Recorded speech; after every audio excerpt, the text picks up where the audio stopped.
Hey y'all, Mike with Cardboard Kingdom. We got a fun one today. We're going to talk about first print Disney Lorcana. This has been getting asked a lot lately. People ask me, is this first edition? What's up with this first print? Why is there this premium here? And so today we're going to talk about it. I know I've talked about this a lot in the past, right? So if you've been around the channel, you've heard it. I'm going to use a different example here today. I typically compare it to first edition base set Pokemon, which I think there are correlations there.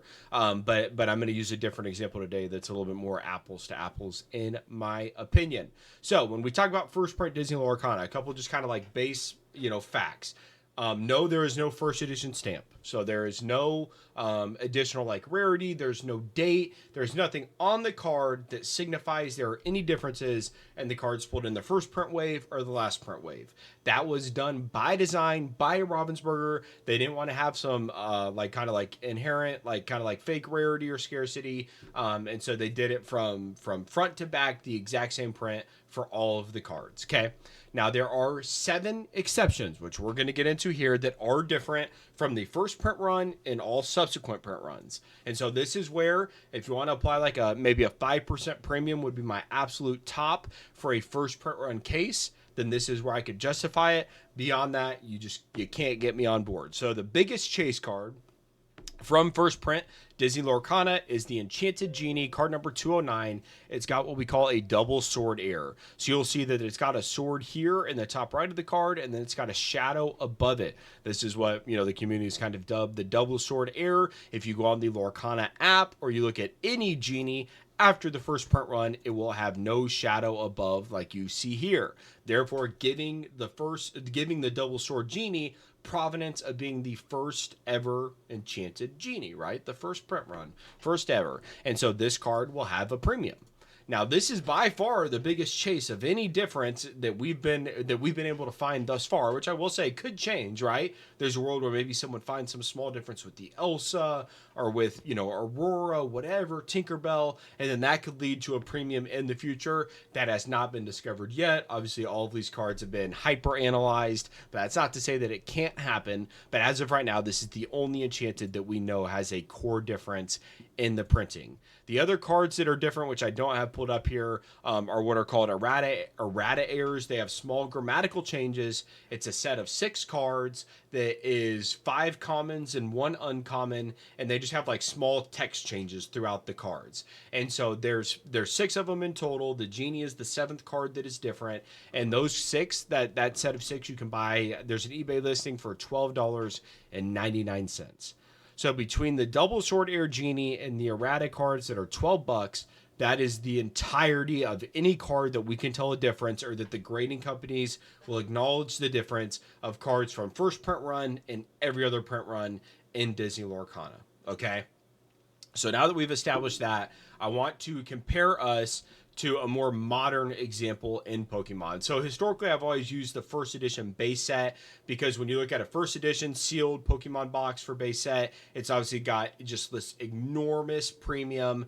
Then whenever you compare it to a traditional unlimited base set box, because those cards have that first edition stamp, and it has so much provenance because of that stamp, it gives it this massive premium. First print run Disney Lorcana is not that. There are 7 cards you can tell a difference. The likelihood that genie's in your case is like literally slim to none. And so the fact that there's any premium there is honestly kind of astonishing in my opinion. So whenever you compare it to a modern set like Pokemon, I think something like Evolving Skies makes a ton of sense. Right now you can buy an Evolving Skies booster box on TCG Player for about 20 grand.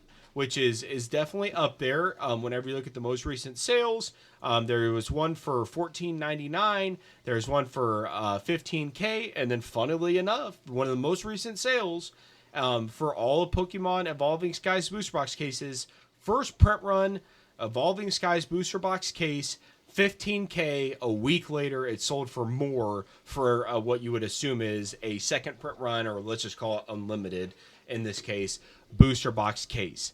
Now, when we look at sales on eBay, you see a traditional booster box case sale for $15,100 just a few days ago. So I'd say the market price is about $15K for a traditional case. You see just today an offer was accepted for an Evolving Skies booster box case. When we look at 130 point, 16K. So, I mean, we're talking like a 1 to 2% premium, if that, for a first print booster box case of Evolving Skies. There's essentially no premium there for a first print Evolving Skies booster box case. 16K, sold today.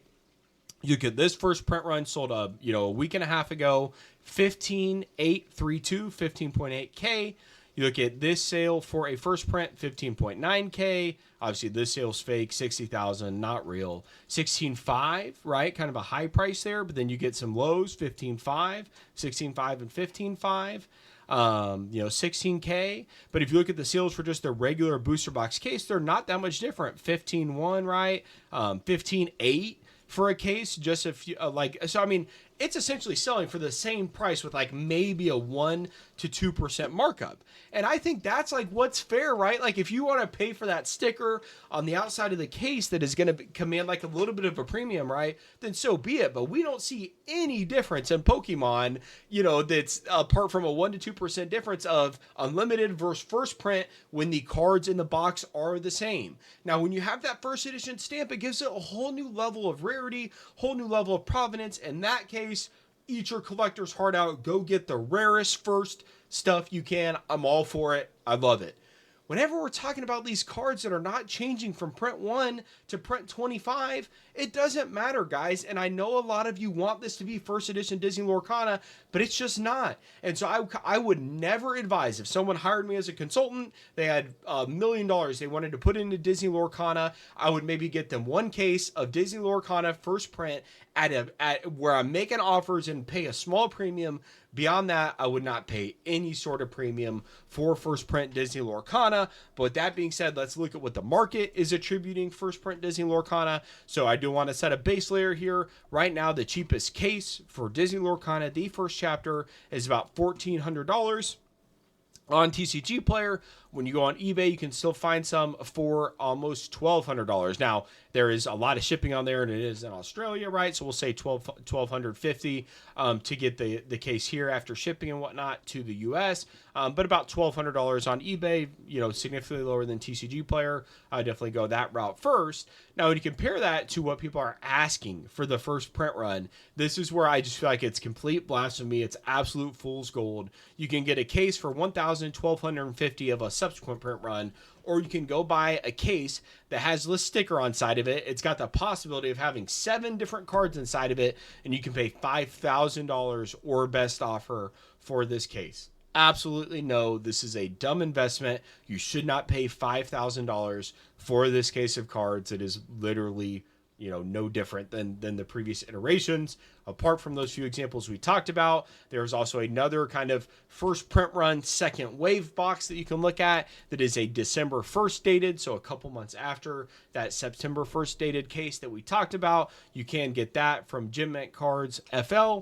1,800 or best offer. They've got 2 available. And this is obviously a lot closer to what I would pay, but I still, I'd offer for this case, if I can get a regular one for $1,250, I'd offer maybe $1,400 for this case would be like my max. I just do not think there should be a premium here for this stuff. It is not first edition Pokemon. It is not first edition base set. It is very much more one-to-one with Evolving Skies, a very popular set that's always going to have very liquid, fair market value, very quick sell-through rate. And you look at Evolving Skies, and there's just no premium there whatsoever. You could sell a case today for $15,500. You could list a first edition case for $15,500 tomorrow, and it's probably going to, or $16K. There's just not much of a premium whatsoever. And that is where I believe first print Disney Lorcana will ultimately end up.